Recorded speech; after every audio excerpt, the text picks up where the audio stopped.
présidentielle du 19 mars 2020 parce que le gouvernement avait pu répertorier des cas avérés de COVID-19 sur le territoire. Et l'article 4 de cet arrêté prévoyait et demandait aux citoyens de rester chez eux ou de restreindre leur déplacement.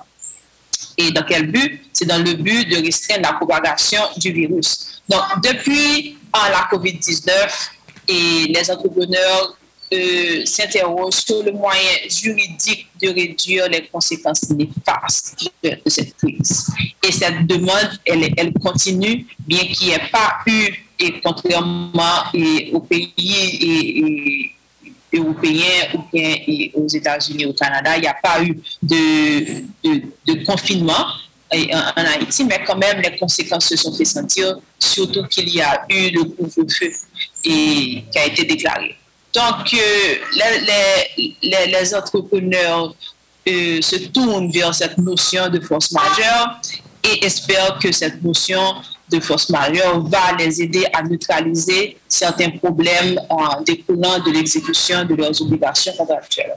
Donc, le fournisseur qui n'a pas réussi à respecter les délais, le prestataire de service qui n'a pas réussi à fournir le service, mais ils ont des appréhensions. Et ces appréhensions-là sont justifiées parce que le contrat est la loi des parties.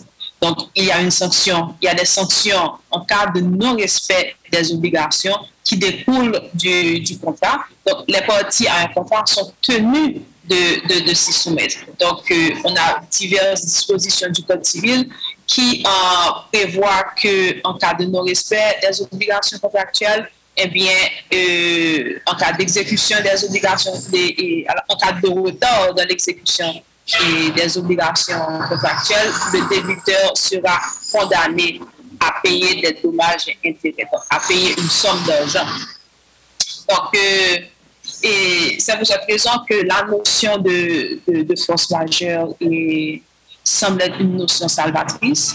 Et on va voir est-ce que c'est vraiment le cas, parce qu'il y a une définition de la force majeure. Okay? Donc, ce n'est pas forcément le remède miracle au bouleversement économique et comme l'espèrent les chefs d'entreprise. Donc, comment est-ce que la force majeure se définit? Eh bien, il y a une définition légale qui se trouve au Code civil. Et dans le Code civil, selon les dispositions du Code civil, il y a force majeure lorsque le débiteur d'une obligation a été empêché de donner, de faire ce à quoi il était obligé ou à faire ce qui lui était interdit. Donc, on va voir, pour essayer de comprendre cette notion, on va voir en quoi et la force majeure consiste, donc quels sont les éléments qui permettent de définir la force majeure. Et ensuite, on va parler des effets de la force majeure. Donc, quels sont les critères d'application de la force majeure? Et donc, contrairement à la perception générale, il n'y a pas un événement ou bien une situation en soi qui constitue une force majeure. Donc, une tempête, un tremblement de terre ou encore une épidémie, la COVID-19, ne sont pas par le seul fait de leur existence, par le seul fait qu'ils surviennent des cas de force majeure. Et c'est important de le dire. Donc, il faut la réunion de 3 critères pour qu'un événement soit qualifié de force majeure. Ces 3 conditions sont l'extériorité, l'imprévisibilité et l'irrésistibilité. Donc, nous allons aborder le premier critère, qui est l'extériorité. Et pour qu'un événement constitue une force majeure, il ne doit pas être imputable au débiteur. Il ne doit pas être imputable à celui qui devait s'exécuter. Donc, il ne doit pas être imputable à celui qui devait livrer la marchandise, par exemple, ou bien au prestataire de service qui devait accomplir un service. Donc, il ne doit pas être imputable du fait du débiteur. Donc, la défaillance contractuelle ne peut pas lui être attribuée. Par exemple, s'il y a un incendie qui détruit des marchandises stockées dans les locaux d'une entreprise qui offre des services d'entreposage, eh bien, si c'est dû à une négligence, eh bien, ce chef d'entreprise ne pourra pas invoquer la force majeure puisque l'événement a eu lieu dans ces locaux. Ou bien si l'incendie a été provoqué par un employé qui accomplissait des travaux de soudure, eh bien, l'événement n'est pas extérieur. Donc, le critère extérieur est le plus facile à définir par rapport au COVID, parce qu'il est clair que la COVID est un fait perturbateur extérieur. La crise sanitaire provoquée par la pandémie n'est pas le fait de la partie qui n'arrive pas à s'exécuter. D'accord? Donc, la pandémie, elle est indépendante, elle est extérieure à la volonté du débiteur. Et donc, de ce fait, la COVID, le premier élément de la force majeure est caractérisé par rapport à la COVID. Et donc, ça, c'est le premier élément. Le second élément est celui de l'imprévisibilité. Le contrat est un outil de planification. Donc, lors des négociations en vue de conclure le contrat, les parties essaient de tout prévoir. Donc, les parties essaient de prévoir le montant et des prestations. Les parties essaient de prévoir la qualité du service, la durée du service, ou bien la quantité de la marchandise, les délais de livraison, les délais d'exécution, les responsabilités et même les éventuels conflits. Donc, vraiment, le contrat est là pour prévoir, pour gérer la relation entre les co-contracteurs. Donc, de par sa nature même, le contrat est incompatible avec les imprévus. Donc, les parties essaient le plus que possible d'écarter tout imprévu. Donc, lorsqu'un événement ne rentre pas dans le champ des difficultés et d'exécution possibles et prévisibles, il peut être qualifié de force majeure. Donc, l'imprévisibilité d'un événement est un événement qualifiant de la force majeure. Donc, il faut que l'événement invoqué par un faux contractant pour se dégager de sa responsabilité n'ait pu entrer dans ses prévisions. Donc, il s'agit d'un événement quasiment inimaginable. Donc, par rapport au COVID et à la COVID-19, on peut se questionner sur l'existence de ce deuxième critère, parce qu'il ne faut pas oublier que la pandémie a fait l'actualité pendant l'année 2020. Donc, dès le début de l'année, en janvier, les gros titres des journaux à travers le monde parlaient de cette maladie. Et l'OMS avait même déclaré qu'il s'agissait d'une pandémie et que cela représentait une urgence de santé publique et de portée internationale. Donc, il y avait une grande chance, une grande probabilité que Haïti soit contaminé. Donc, est-ce qu'on peut parler dans ce cas d'imprévision? Donc, cette interrogation-là me permet de souligner que pour bien comprendre l'imprévisibilité, il faut savoir à quel moment la situer. Et il faut comprendre, en ce qui concerne l'imprévisibilité, que l'événement à qualifier de force majeure doit s'apprécier par rapport au moment de la conclusion du contrat. Donc, le moment d'appréciation de l'imprévisibilité est la conclusion du contrat. Donc, la condition d'imprévisibilité est remplie dès lors que le contrat a été conclu antérieurement, donc avant l'apparition de la pandémie. Donc, même dans l'hypothèse où le contrat aurait été conclu après l'apparition de cette pandémie, je doute que les parties auraient pu connaître le moment exact où cette pandémie allait faire son apparition sur le territoire haïtien.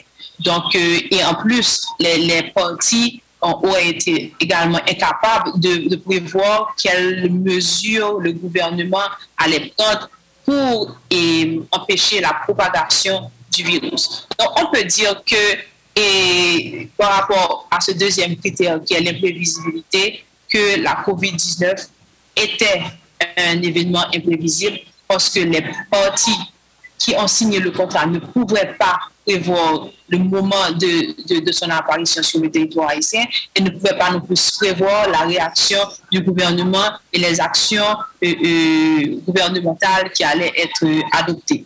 Donc, les décisions gouvernementales ont eu des répercussions sur les activités économiques, notamment sur sur l'hôtellerie, sur les boîtes de nuit, les restaurants, etc. Donc,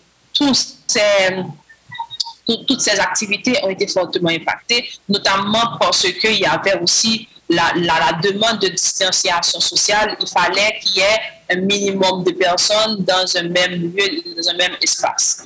Et donc, la COVID est un événement imprévisible. Et c'était, je dois préciser, c'était un événement imprévisible en 2020. Et maintenant en 2021, on ne saurait parler d'imprévisibilité. Donc, les contrats conclus actuellement là, en 2021 ne peuvent... mais le débiteur ne peut invoquer la force majeure par rapport à la COVID, puisque c'est un événement connu, qu'on a déjà vécu. Donc, les contrats ne peuvent ignorer cette réalité. Donc, l'imprévisibilité, alors, la COVID-19 n'est plus un événement imprévisible en 2021. Et donc, est-ce qu'on peut, par exemple, dire que le kidnapping en Haïti peut constituer un événement imprévisible? Oui. Et alors, non, je vais dire non.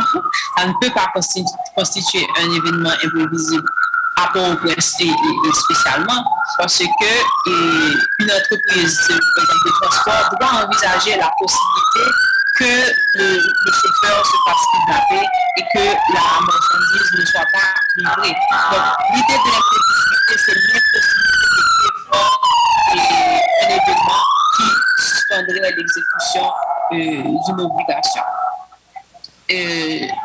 Donc, nous avons vu des critères, l'extériorité et l'imprévisibilité. Maintenant, nous allons voir le troisième critère. Le troisième critère est celui de l'irrésistibilité.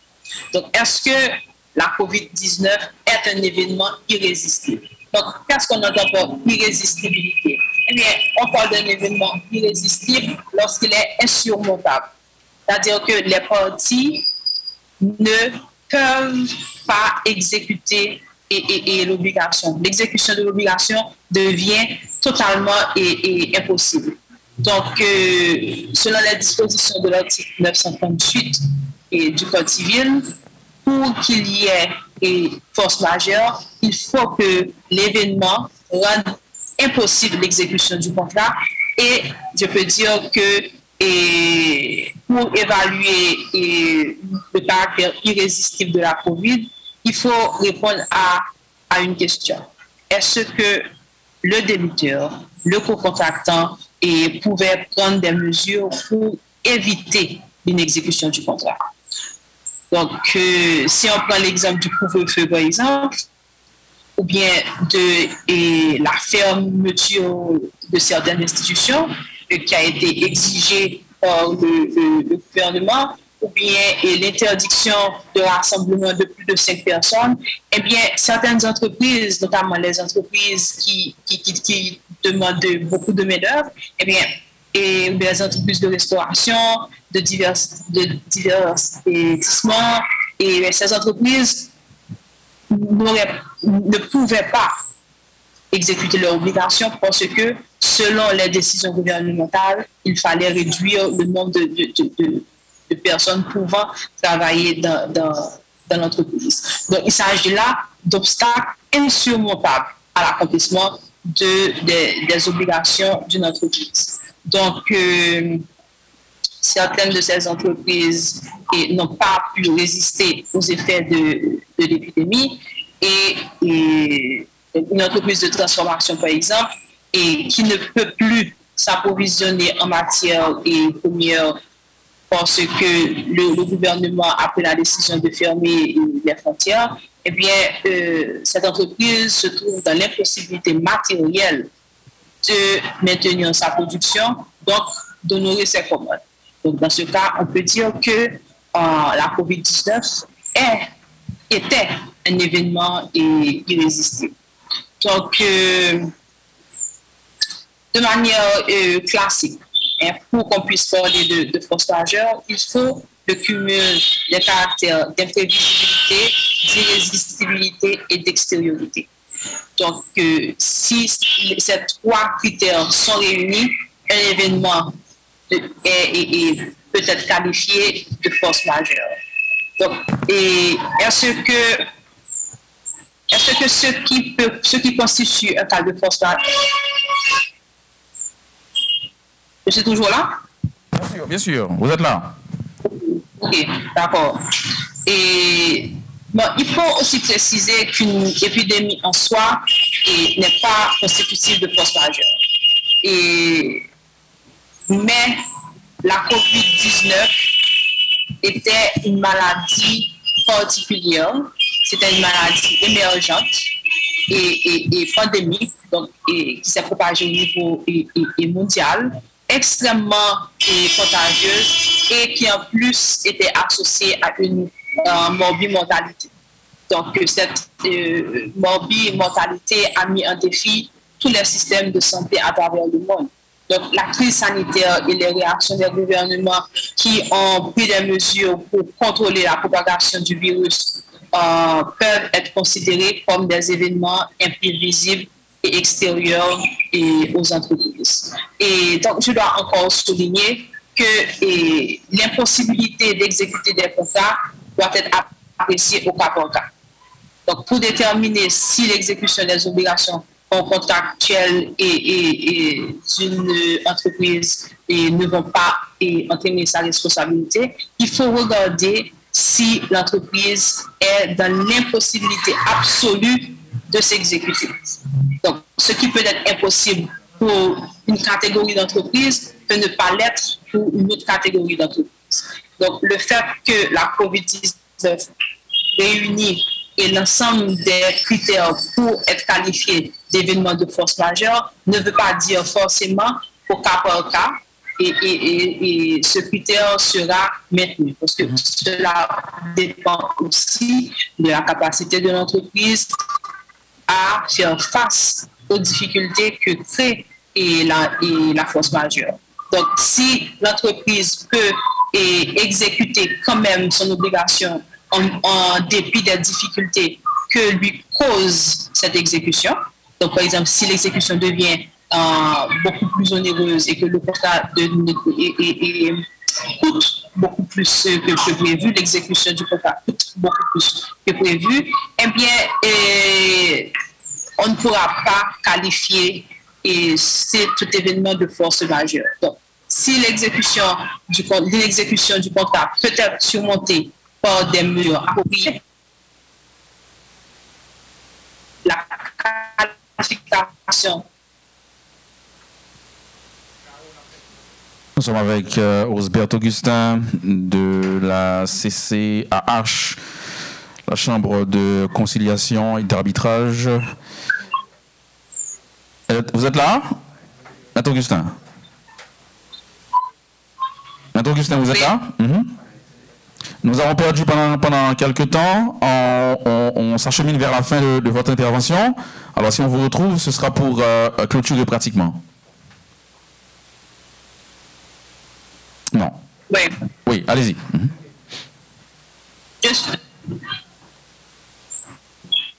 OK. Donc, je disais, pour finir avec les critères d'application, l'inexécution ne doit pas pouvoir être surmontée. Donc, l'entreprise ne doit pas pouvoir avoir recours à des mesures appropriées pour exécuter le contrat. Donc, pour qu'il y ait force majeure, il faut que l'événement...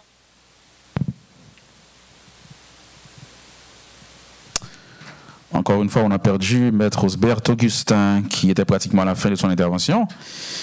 Donc, force majeure. contrat. Alors? Allez-y, allez-y. Oui, donc quels sont les effets de la force majeure maintenant? La force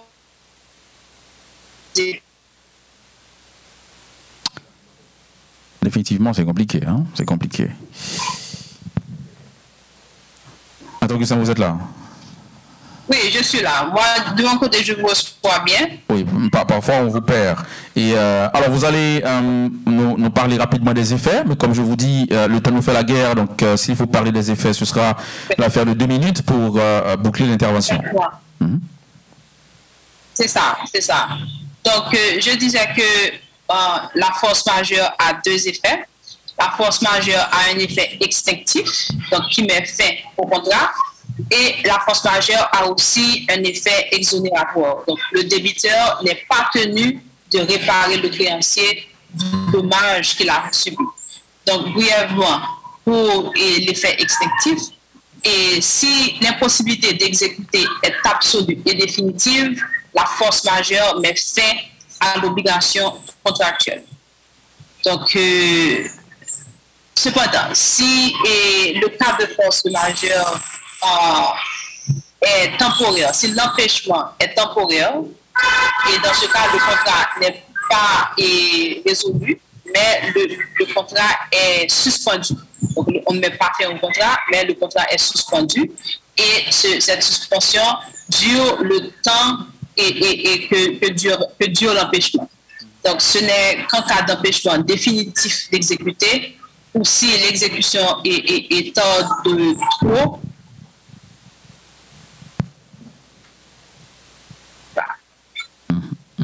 Tarde trop? Exonération. Oui. L'autre effet, c'est l'effet de exonération. Donc, si l'entreprise n'arrive pas à s'exécuter en raison d'un fait qui lui est extérieur, d'un fait qui est imprévisible et d'un fait qui est irrésistible, eh bien, le débiteur ne doit pas réparation à contractant du préjudice que cause l'inexécution de son obligation. Okay? Donc, je pense une entreprise haïtienne qui devait envoyer des membres à une entreprise étrangère et qui n'arrive pas à s'exécuter parce que les frontières étaient fermées, eh bien, il a été dans l'impossibilité de livrer la marchandise. L'entreprise haïtienne ne doit aucune réparation à l'entreprise étrangère. Donc, le débiteur de l'obligation échappe à sa responsabilité contractuelle. Donc, par exemple, un mannequin qui devait se présenter à un événement pour faire la promotion d'un produit, disons, d'un rouge à lèvres, et que maintenant, avec l'obligation de porter un masque, eh bien, l'exposition de ce rouge à lèvres n'est plus possible, eh bien, voilà, il y a impossibilité d'exécuter l'obligation. La responsabilité de l'entreprise ou du mannequin ne sera pas engagée, parce qu'il est matériellement impossible, en raison de l'obligation du port du masque, d'exécuter l'obligation. Donc voilà, en gros, c'est ce que j'avais à dire par rapport à la force majeure. Et je voulais aussi, pour finir, souligner que les dispositions du Code civil relatives à la force majeure ne sont pas d'ordre public. C'est-à-dire que les parties sont quand même libres d'aménager leurs conventions et de définir la force majeure, ou même de limiter les effets de la force majeure. Donc, merci de votre attention et merci du temps accordé. Merci, Maître Osbert Augustin. Je rappelle que vous étiez là pour parler au nom de la CCAH, la Chambre de conciliation et d'arbitrage ici en Haïti. Le thème, c'était le contrat, le recours à la force majeure. Donc, on a compris quand on peut parler de force majeure et quels sont les effets de la force majeure. Merci, Maître Augustin. Plaisir. Voilà.